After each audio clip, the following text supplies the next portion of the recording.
Welcome to the OverAnalyzers. I'm Dan. He's Mike.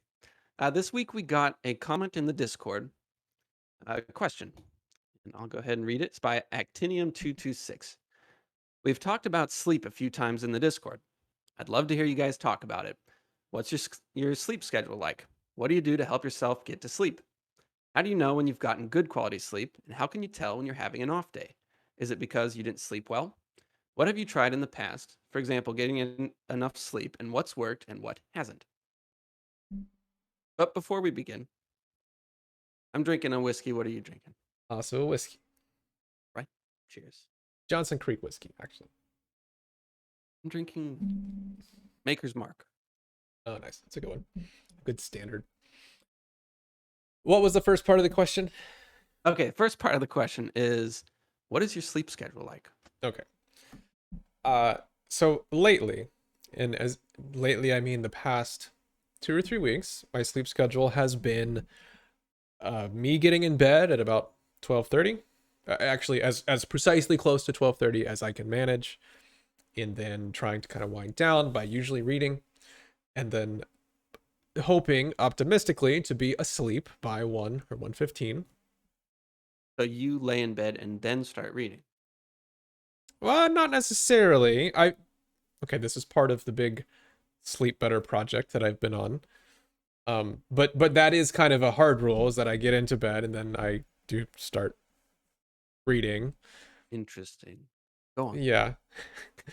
But I have some other rules for myself, but this is the actual schedule part is, well, okay, I'll back up. 11 o'clock, the lights go dim. They are programmed. And I am not allowed to do anything that is performance based or overly stimulating or anything like that. So if I'm playing video games, I have to stop at 11. It's okay for me to do like slightly more passive things. So if I'm playing Starcraft, I can play until 11, but then once 11 hits, I can like review a replay or watch a pro play or something like that, but I can't play. It's way too stimulating to do. So I have that rule at 11. Ideally, I would read or do something like very low key. And then at 12:30, I have to get in bed, and then hopefully by about 1 or 1:15, I go to sleep. And the lights come on in the morning, kind of this gradual like lights coming on at about 9:30. So that's my schedule. All right. And What's how well are you able to stick to that? um so pretty well. I I should say this first. I have struggled with sleep forever. This has been an ongoing project. And I would say only recently, I started reading Why We Sleep by Matthew Walker, which is a fantastic book on sleep. And he really talks a lot about why, well, it's called Why We Sleep. So he talks about that. He talks about all the things that go into it and the different things in your brain, like your circadian rhythm and melatonin and adenosine building up over time and the cues you get from light. And like that's been really helpful. And I've started to, I think, understand it a little bit better about why I struggle to sleep so much or have historically. So I've started doing all of these things and I have been striving to make it as automatic as I can. So like the lights are programmed where they dim and they come on, and that's not up to me to go remember to flip the switch at a certain time. It is up to me to get in bed at 12:30, which is kind of a struggle, but I have reminders that get sent to my phone, at 11, like stop playing games, and 12:30, get in bed and stuff like that. The lights are programmed to come on in the morning, so that I can't control that. So I've tried to like build this little environment around myself to try and kind of get me into that routine as much as possible without relying on my own willpower or decisions and whatnot. And it's so far it's been going very well. Good. Yeah. Well, okay. My sleep schedule is I go to bed at about 11:15 and wake up at 5:15. And 5:15? yeah. Wow. That is amazing. Well, I have a drive to the job and I try to get some stuff done before it. I would say I Um, have never woken up at 5:15 in my life. I have been really. awake at 5:15 Okay. probably hundreds or thousands of times, but maybe like I had an Well, early flight, but that's like never happened. That's you amazing. don't have to. you get to choose your own schedule. You don't have to. Right. Which is not necessarily a good thing when it comes to sleep routine, but Yeah. Well, yeah, but and actually, when I go to bed at night, I can fall asleep like within 5-10 minutes. I mean, yeah, I lay down and I fall asleep. that's And when amazing. my alarm goes off in the morning, typically, not always, but pretty often, I'm able to just get right up and get up. And if I try to go back to bed, my dogs will not allow me, and they will make sure I get up because Right. they care a lot about me getting things done. So that's where I am now. In the past, like 8-10 years ago, it was a totally different story. I had a whole lot of trouble getting to sleep. It got so bad that I ended up getting prescribed like really heavy sleeping pills and that whole thing. Yeah. And that was really bad. And even with that, it like never got right. Like it Hmm. never felt right. So there was a couple things I did to kind of get to where I am now, but that's my sleep schedule now. Okay. So, and it sounds like you're very consistent. I'm pretty consistent. I mean, Yeah. of course, things come up, it gets screwed up. Sometimes I go to bed 30 minutes too late or Yeah. an Yeah. hour or whatever. Then it screws me up in the morning. But yeah, for the most part, like it's pretty good. I Yeah. my biggest thing is that I feel like I don't sleep quite enough. Like it kind of gets to me after 3 or 4 days, and then it's like I need more sleep. So if I'm working from home, I can take a quick nap. And that quick nap is like superpower. It's like just the best thing in the world. Yeah. Um, so in an ideal world, that's what I would do every single day. In fact, when I used to work completely from home years ago before I got my job, it was basically the same thing I have now, but in the middle of the day, I would take a exactly 12-minute nap, wake up, Wow. be totally refreshed, and it was like the most perfect schedule ever. And that's what I would ideally do every day. How I did don't you know why settle it's on 12 minutes. 12? Okay. That's just what I would sleep for. And then, you Wow. know, it That's really was, interesting. yeah, it probably wasn't that perfect, but that's what I Yeah. remember. But that would be my ideal. But that's my sleep schedule now. All right. Okay. Are we good? We're done with that question, right? All Yeah. right. Yeah. Next one. What do you do to help yourself get to sleep? And this is where I think things get interesting. Yeah. Well, okay. So, like I said, this has been a real struggle for me. It's one of the biggest, like, basic challenges that I face is trying to sleep well. I mean, there it is many times it has happened where I will lay down to try to sleep and I can't, and I'll get up and read a book for a little while and go back Well, to bed. And wait. Have you tried taking melatonin? Or have you tried not drinking coffee before bed? all right, so we did Or we maybe you should exercise, right? yeah, okay, so we did sort of a practice podcast before this one, and by practice I mean we started doing a podcast and it didn't come out well, so we decided to redo it. And I went on this long rant about how obnoxious it is that you would say to someone, "Oh man, I struggle with sleep. I've been struggling this for my entire life." And then they offer to fix this deep fundamental problem for you by saying something as stupid as, "Have you tried melatonin?" Which, But have you? yeah. So, as a general rule for everyone, for me, for you, and for everyone listening, if someone says they've been struggling with something for their whole life, assume that they've Googled it at least one time. Don't offer them the most obvious solution that you can think of, having never even considered the problem before. Let's just take that with us All right, we and will live our all lives agree. where we assume that people have Googled things at least one time. Anyway, what was the question? Oh, what have I done? What do you do to help yourself go to sleep? Okay. So, like I said, I've struggled with this for a long time. Many times I have been awake until the sun comes up. It's a serious struggle for me. And Well, yes, I have tried melatonin, I have tried not drinking coffee, I've tried all those things. before we talk about How do you get yourself to fall asleep? What is it exactly? I mean, get real here. What is it exactly keeping you up? Well, okay, I think there's two things.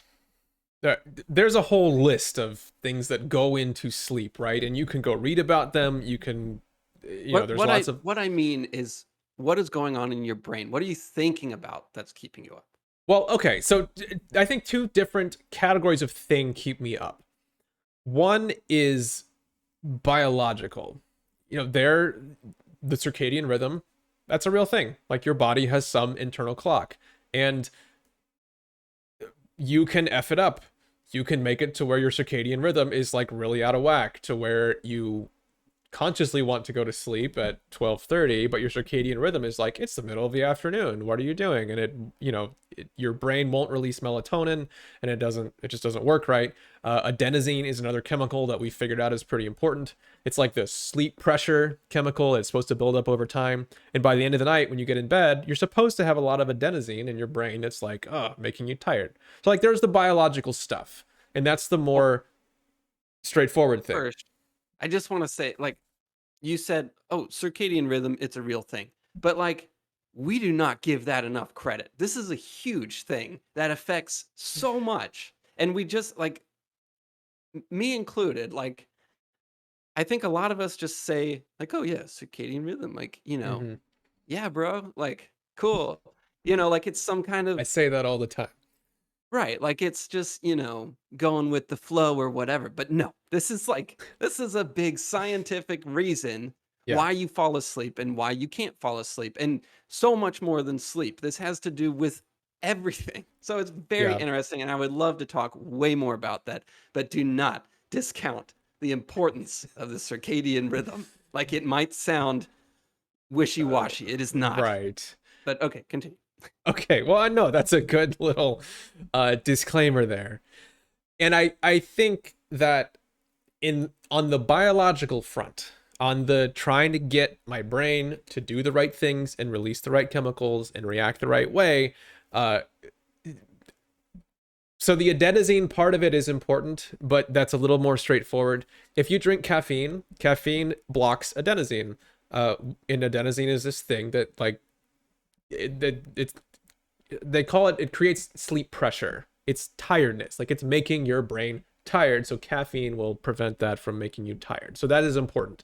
But the circadian rhythm part, which is kind of like a separate aspect of sleep, like you kind of have these two different systems that are both contributing to sleep, but they're somewhat independent. The circadian rhythm is, I think, it's really boring as an answer, but I think it's the most important thing in terms of the biological chemical part of making your brain tired, which is you need to be pretty consistent. And as someone who works from home independently and doesn't have a set schedule and hasn't for a long, long time, for me and my personality type, it is a massive problem. And it's really, really difficult to stay consistent and keep the circadian rhythm programmed. And apparently,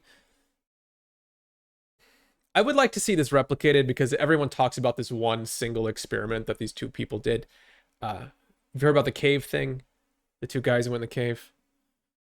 Maybe. Tell me about the cave thing. So these two dudes, they were trying to figure out, like, is your circadian rhythm purely dependent on the sun or not? No, it's not. Okay, well, that was what they figured out. That Okay. they went into this super dark cave and they stayed there for a long time, I think like a month or something, and there was zero light at all. And they tried to just see when they would naturally get tired and go to sleep and when they would wake up. And they found that your circadian rhythm is internal, like without light, it's still there. And they found that it's about 24 hours and 10 to 15 minutes. That is basically the clock would drift every day. So at night, you would tend to go to sleep a little bit later. Um, are you still there? Your camera is black. Yes, I'm still here. Okay.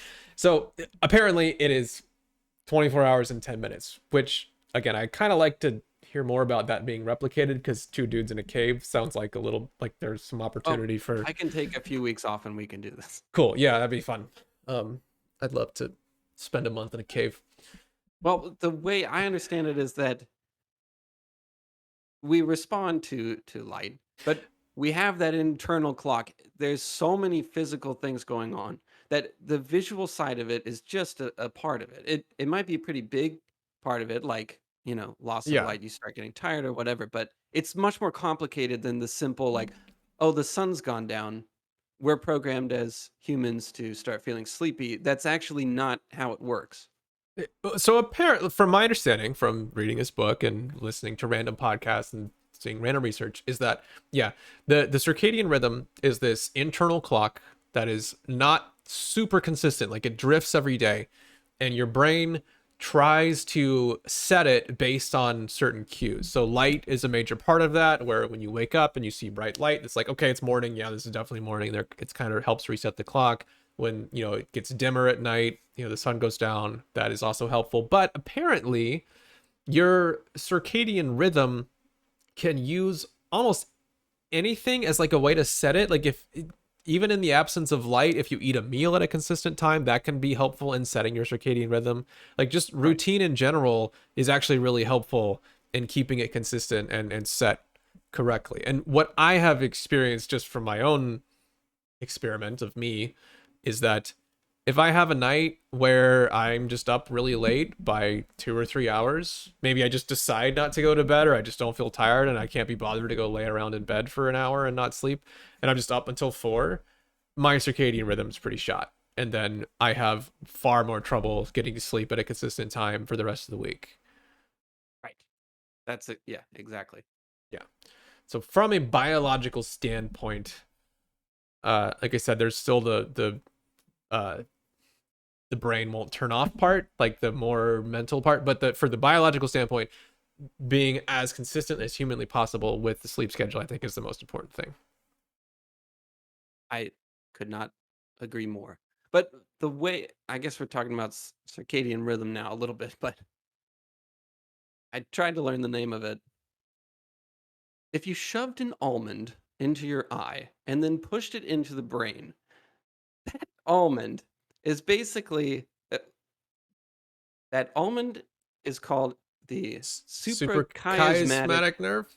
nucleus. The Yeah, yeah. suprachiasmatic nucleus, and that is where your grand clockmaster is Mm-hmm. in charge of everything, or that's the timekeeper in your whole body. But every single cell, everything inside of you is also on a circadian rhythm. But that area of the brain is responsible for orchestrating all of that. So if you screw up your night by going to bed 4 hours late, everything gets screwed up. Mm-hmm. Um, but it's all like everything else in you is trying to do the normal stuff, but now your grandmaster clock guy is trying to bring it all back. It gets all screwed up. Right. Uh, but I just thought it was interesting that it's like this point in your brain that deals with all of this. Like there's an actual, you know, clock in there. I don't know. Just thought it was interesting. I like that you made that extremely graphic and Yeah, painful.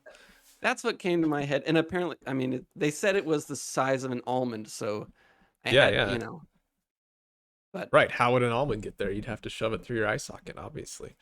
right. But apparently, one of the biggest cues is lighting. But everyone just kind of latches onto that and says, "Oh, gotta fix the lighting, and then I'll be able to fall asleep." It's not quite like that. So anyway, I agree. Yeah. That's yeah, Yeah. Okay, so with the lighting, I think everyone's a little bit obsessed with blue light versus red light or warm light, right? And that, you yeah, and there is some evidence for that. That's not totally crazy.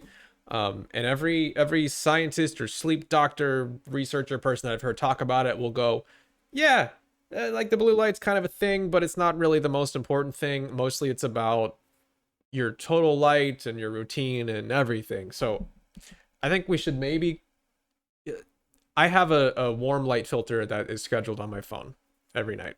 And I like that. I think it is helpful.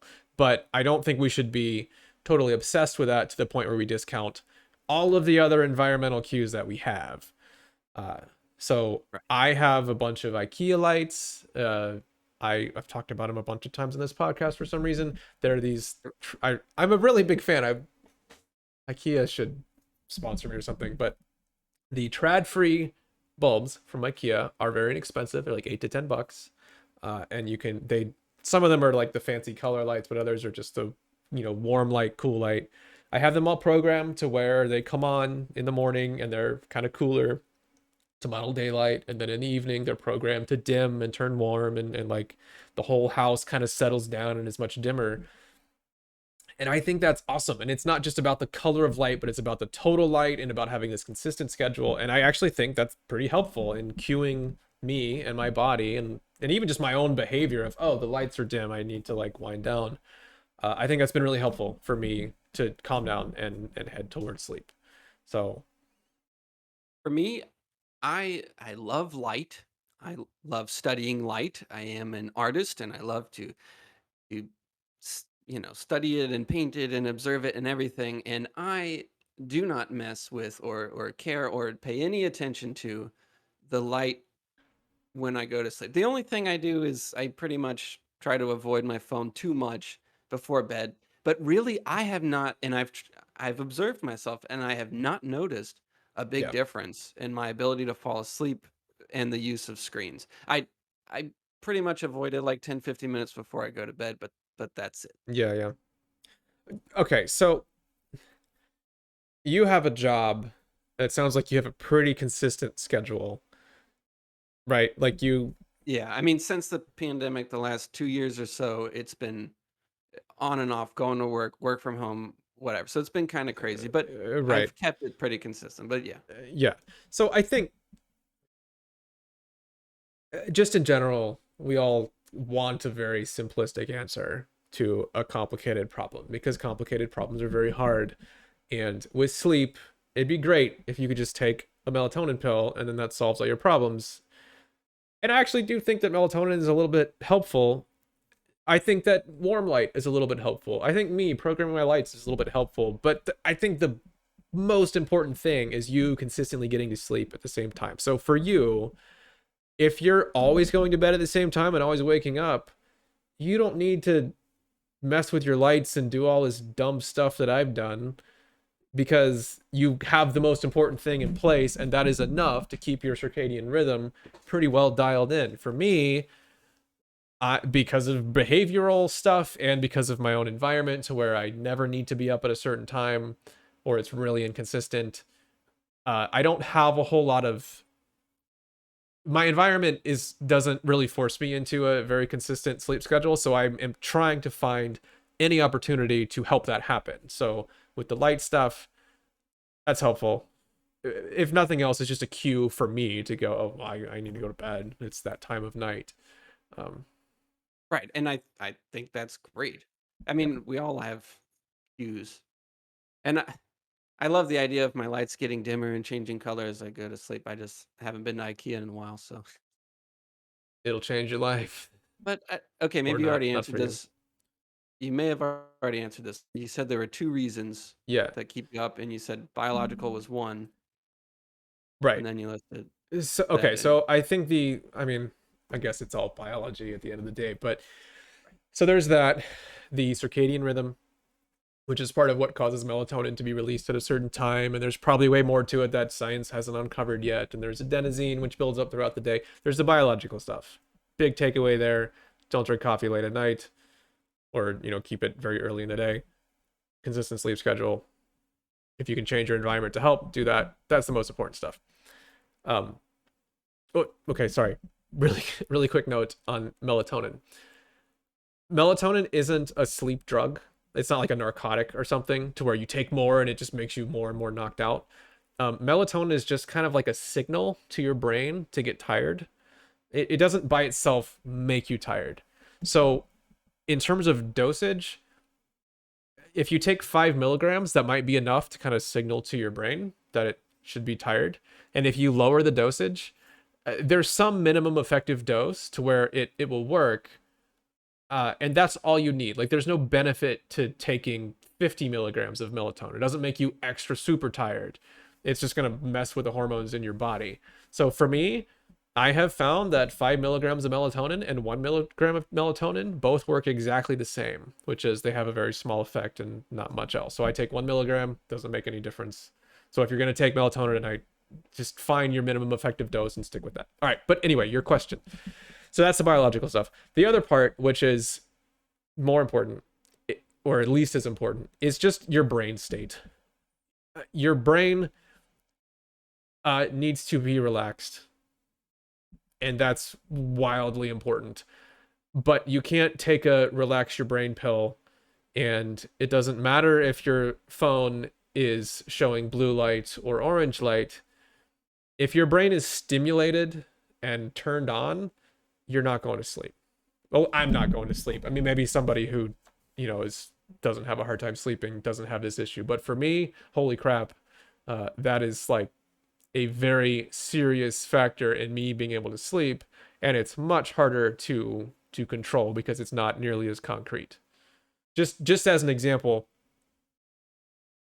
you could do everything in the book. You could take your melatonin, you could be on a consistent sleep schedule, you could be no blue light at all, whatever. You lay in bed in a cold room that's dark and all the stuff you're supposed to do, and then somebody comes in and says, "Hey, sometime tonight, not sure when, that guy with a gun is going to come through your front door."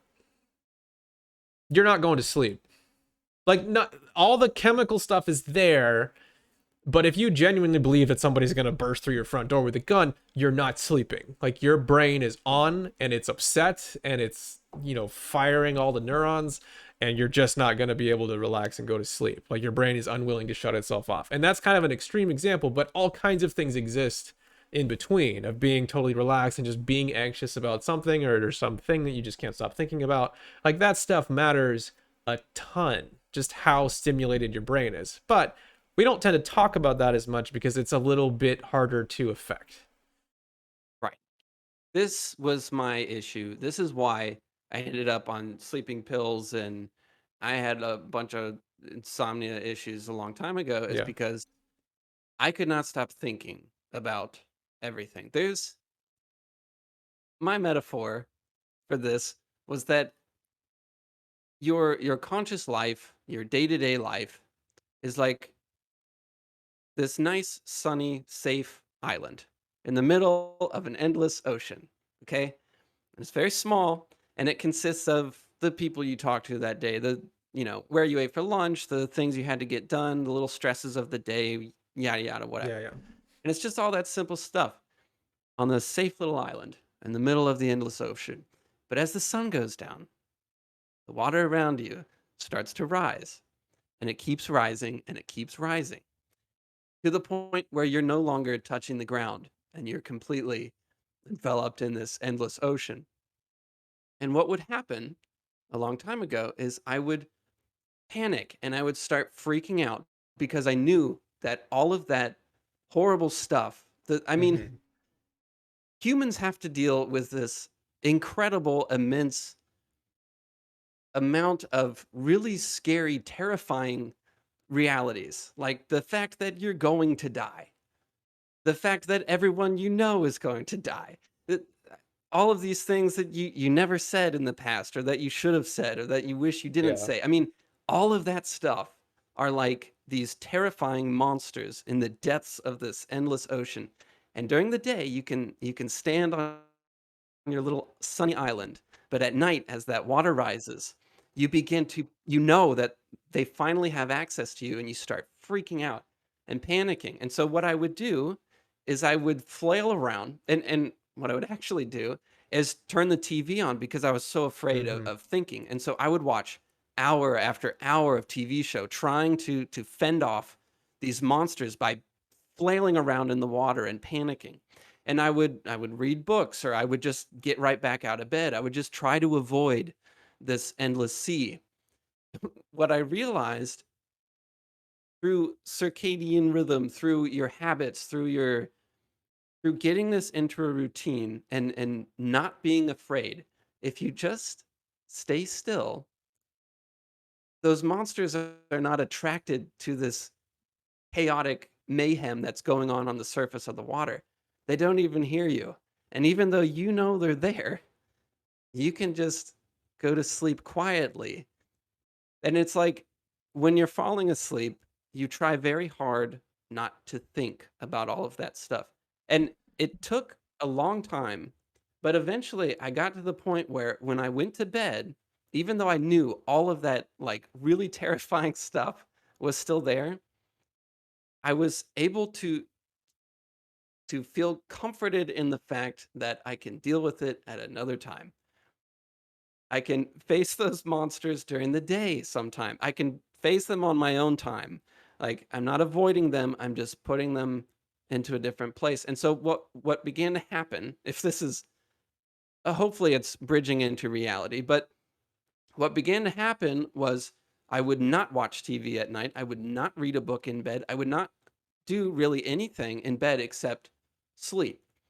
And when I would lay down to go to sleep, I tried very hard, and it was very difficult at first, but eventually you begin to associate your bed with no thoughts, with this peaceful sea, not the monsters, like you are safe from them, and you begin to associate peace and not Yeah. deep thought, no stimulation when you go to bed. And of course, not every night is so peaceful and great, but I've gotten to the point where that place where I lay down, I'm somehow able to float above all of this stuff that can actually be really traumatic and horrible Hmm. and keep you up for hours on end. I'm able to sort of float above it and stay okay. And it took me maybe a few months to sort of get used to that rhythm where now I Yeah. know I don't panic when the water rises and it's time to go to sleep. You have to learn how to stay calm, and it's to me, it's all about that circadian rhythm and getting the schedule in place to where you associate peacefulness with bedtime and not being terrified and not being stimulated. It doesn't have to be terrified. It can be excited about something Yeah. or Yeah. you're really excited. But now I'm very careful to try not to ever think about anything when I lay down to go to sleep. And it's difficult, but Yeah. like you practice meditation. I don't. But when I go to sleep, Well, you that's it do for me. because that's Yeah. what that is. So whether you, That's what it is for me. Yeah, yeah, I'm controlling myself when I go to sleep, and right. I try to be very strict about not thinking about anything, not planning, not being Yeah. excited about, not being scared of anything. So I hope that made sense, but It made too much sense. Um, I, I gotta find where this is or what the number is, but I remember reading something about how the majority of people experience that, and I'm one of them, right? I mean, not always to the same level or whatever, but like right. the scary water full of monsters, the existential dread of death and just everything that Everything. Yeah, happens at night, that's very, very real. And apparently it's very, very common. I mean, right. I think everybody has experienced that at least at some point, maybe not every night, right? But I always see people assume that it's just them. They're like, I have insomnia. I feel things deeper than other people. I get afraid of things at night. It's like, no, it is not just you. Yeah. Like, it's everyone. And it's funny that we don't really talk about that. Like I guess it's I don't know. I guess it's embarrassing or it's like weird, and I think that counts as one of those things that's just kind of weird, so we don't talk Right. about. I've Yeah. I've been on a kick reading all kinds of stuff about sleep. None of these sleep researchers is like, yeah, all my patients are afraid of the ocean of monsters that's rising up above them every night. Like that hasn't come up even Right. once. Anyway, I think you are exactly right that whether it's like something really terrible or it's like you said just something really Right. stimulating, you Yes. need your brain to be in this state of calm and in a way sort of emptiness or at least relaxed. Like some people might be thinking as they fall asleep, but I don't think they're thinking about terrible things or even really exciting things. You have to calm your brain one way or another, and that's hard to do. And I think you're exactly right that there is a practice of being able to get your brain to, in a way, like focus on nothing or focus on, I mean, most mindfulness meditation talks about like focusing on your breath, which, your breath is just this super boring thing that is always happening that you can kind of put your attention on. Uh, you can, I like the Mitch Hedberg joke where he's like, I want to dream about watching myself sleep. Like focusing on being asleep and enjoying the sensation of being in bed and at rest, like that's where your mind should be. One thing that I've experienced a lot is where I will lay in bed and I'll be reading a book, or even not, like I'll be watching a video of Starcraft tournament or something really nerdy and lame, and like I'm super tired and like I'm dropping the phone on myself and I'm like, oh, ow, okay, I gotta go to sleep, like I can't keep my eyes open, and I set it down and then boom, wide awake, and I'm like, Right. my brain is no longer resting on the thing that I was doing, and now it's just kind of free to be afraid or be upset or be really stimulated and think about that one embarrassing thing that I did in high school 15 years ago. Like that's just where it's going to go. And Right. I think Yeah. at some point you're gonna have to make your mind chill. Like you can read a book until you're really tired, but there's still that moment where you put the book down and you lay your head back, and like you're gonna have to let your mind relax. That's the biggest challenge of sleep for me, I think. Yeah, all of those things that come up, like that embarrassing thing in high school or whatever, Yeah. you'll start thinking about it, and your brain tries to come up with solutions to it. It's like, "Oh, I should have done this, or I should have done that, or maybe I could do something to make up for it, or whatever," and your brain just kinda goes on and on and on, and you think that there's all of these issues that you need to somehow solve, Yeah. like, right then. But the reality is that you're not gonna solve anything before bed, and you're only Well, you're fooling never gonna yourself. solve that embarrassing thing Yeah, from right, 15 right, years right. ago in high school. Like, Yeah, yeah. But you have to, like, get to the point where you're sort of weirdly at peace with not thinking about all of those things that really mhm. seem like they need to be thought about. Um, I would say, for me, getting into the mindfulness meditation was really helpful. Not, I don't think there's anything magic about it. I don't think you're ascending to a higher plane or whatever. I think you're just practicing exactly that, which is to, yeah, uh, you're just practicing getting your mind to kind of focus or rest on something simple. Usually it's your breath. That's kind of the popular choice, but it could be something else.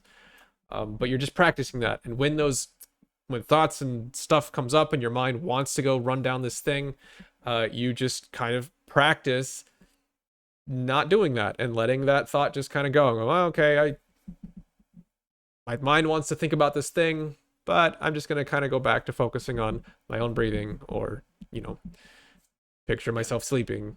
And I mean, it sounds like you did exactly that. Whether you called it mindfulness meditation or not doesn't matter. It's what it is. Uh, and that to me has been the most helpful thing in terms of that. And outside of that, I think there is other helpful things you can do, like don't read arguments on the internet until 5 seconds before you go to sleep. I don't think you should read anything in bed. I really don't. I don't think you should do anything that gets your mind thinking in Yeah, bed.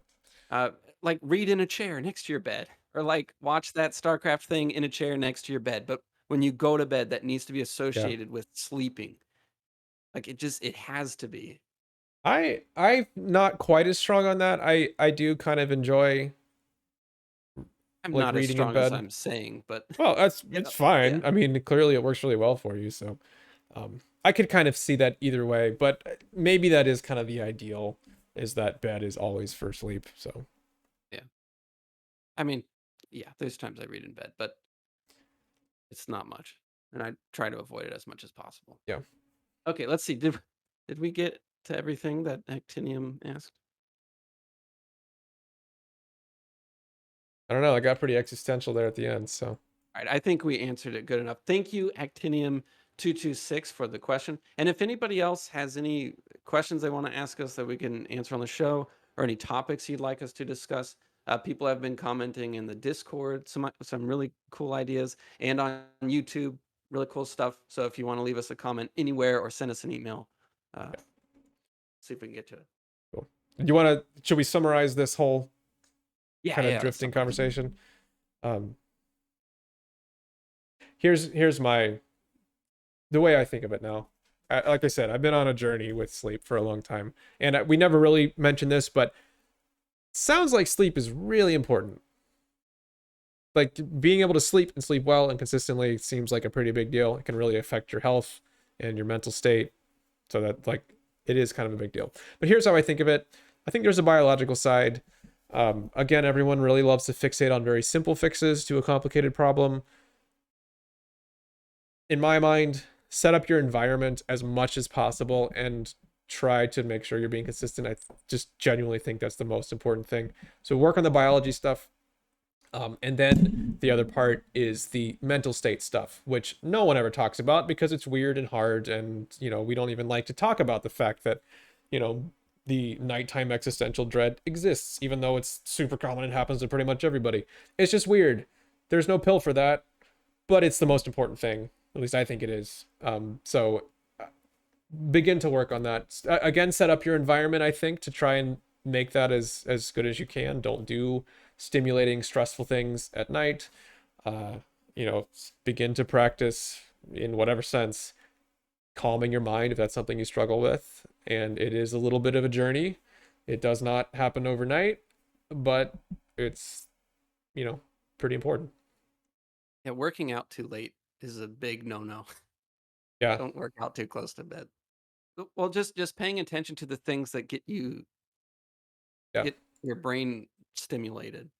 Yeah, I think that as much as we like to make kind of blanket recommendations of, turning the red light filter on your phone will give you 5 extra minutes of sleep, and taking a melatonin pill will give you an extra 8 minutes of sleep. Those are super broad averages across terribly not representative populations.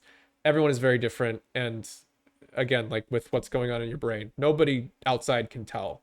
It's up to you. So just evaluate everything on your own and make it your own. If sleep is something you struggle with, which I do for sure, make it your own project of trying to find those things, like what helps and what doesn't, and you just kind of do this experiment on yourself, and that's all you can really do. And then, you eventually over time improve things. Okay, thanks everybody for listening. Happy sleeping.